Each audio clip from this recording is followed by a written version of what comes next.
Hi, I'm Ron Kipp. Let's look at how to watch a ski race. Specifically, because of this weekend, a giant slalom and a slalom. I'm going to draw a giant slalom up here. We're going to look at the turn transition, and then we'll look at the turn itself. So two things, turn transition and then turn. So here is my classic turn. Here's my transition right here, where I have an overlap. This is my outside ski and my new outside ski. I can make some dots here where my inside ski would be, turns into my outside. Here's my old outside, turns into my new inside, and a very classic sort of turn. This right here, this is one ski length, and that's really an important thing. The girls will be moving about 42 miles per hour. That's 19 meters per second, and we're on 1.9 meter skis, 190 centimeter skis, 188 and greater. So every tenth of a second is a ski length, or every ski length is a tenth of a second. So that right there is 1/10 of a second, right? If this takes 2/10 of a second, that's an S for second right there. If this takes 2/10 of a second, now this girl is out here and has to drive this turn into here. If that's, let me put a little red gate there. Okay, there's our gate. Looks like it's been hit a few times. If that's my turn there and I've started out here, you can see where I have to tighten that turn up quite a bit.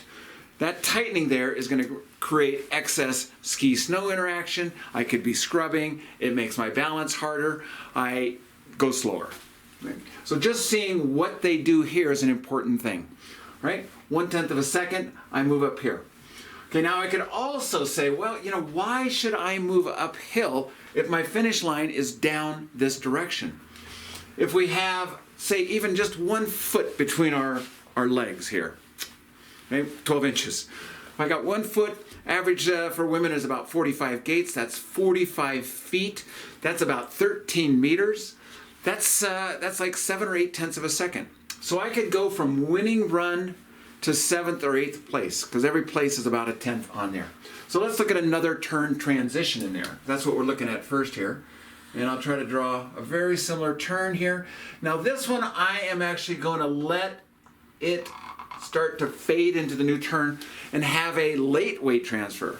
Oh my gosh, that's not that big a deal, and actually it saves me that little bit of distance there. Let's draw in our other pieces here. Here's our inside foot with the little dots here. And now I'm going to draw my weight transfer and so on here. All right. So what I've actually done is, I could even draw that even a little farther down there, because sometimes we see this thing actually even close to getting towards the fall line there. So what we've done, we've made this turn here, and actually I shouldn't draw it tightening, it should be perfectly round. That would be the most ideal. But I'm coming around here and I let this one go off of that inside foot. I'm letting my body get into that turn a little quicker without stepping up the hill. I've saved 7 or 8/10 of a second there over the life of this ski race here. Right? So two different turn transitions, both very good. This is kind of indigenous to things like we do like the up and over drill and so on. This might be more indigenous, if you're familiar with it, a hanger or a white pass or a Tarnaby turn. All right, let's look at the turn now. So that's our transition. Let's look at a turn here. Draw a great big one. And we hear things like ski arc to arc. You got to engage the tip at the start of the turn. And those are real valid sort of things. And in ideal situations, those are what works. We get on a steep like Red Dog, and we're kind of been talking GS here, but this same stuff's going to work in slaloms. Some of the math is a little different, but in the end, it's all the same. You've still got that 1/10 of a second and so on. Okay, so I have my turn here, and we say, I've got to engage up here. And we will see girls do that. Although, but we will also see them engage later like this here. Okay, so they're engaging after the fall line, or this might even be back here farther, so it could be even way after in there. Okay, but one thing is certainly true is that I have this other cliche, that I have to have pressure on the fall line. We always hear pressure on the fall line, pressure on the fall line, pressure on the fall line. That's fantastic. And then it gets a little disturbed or mixed up with this, you got to pressure from the start of the turn. So I think of these as different parts here. This part here is mandatory. So I have to have pressure there. Okay, that's going to trump everything. If I get pressure up here, that's nice.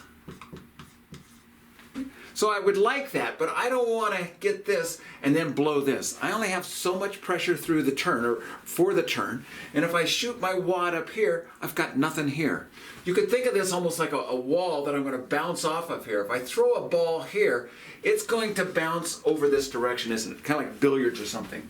And I could draw, so this could be even my red gate here. I could put a blue gate somewhere over here. Probably better put it down here. Well, it's a little high, but it's over in that direction. I need something to carry me out over there. If I have pressure down here, where does that send me? Okay, if I throw a ball at this down here, it bounces back up the hill, doesn't it? Okay, and that's what late pressure does. So late pressure is for emergency. Emergency. Better spell that correctly. That'd be embarrassing. Emergency use only. And what we'll see there is that I'm just trying to stay on the course.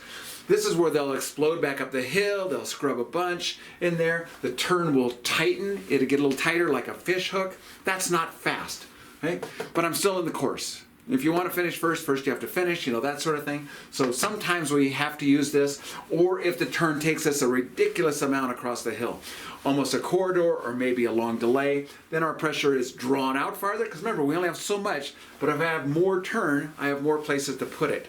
But one thing we know is I better get pressure here in anything classical or conventional. Mandatory pressure here. It's nice to have it up here, but when I see it down here, you don't want to place any bets on that girl. All right, look where the pressure is, look what's happening in the transition, how long it took, and I'll see you out on the hill. This is Ron Kipp. Let's be the best.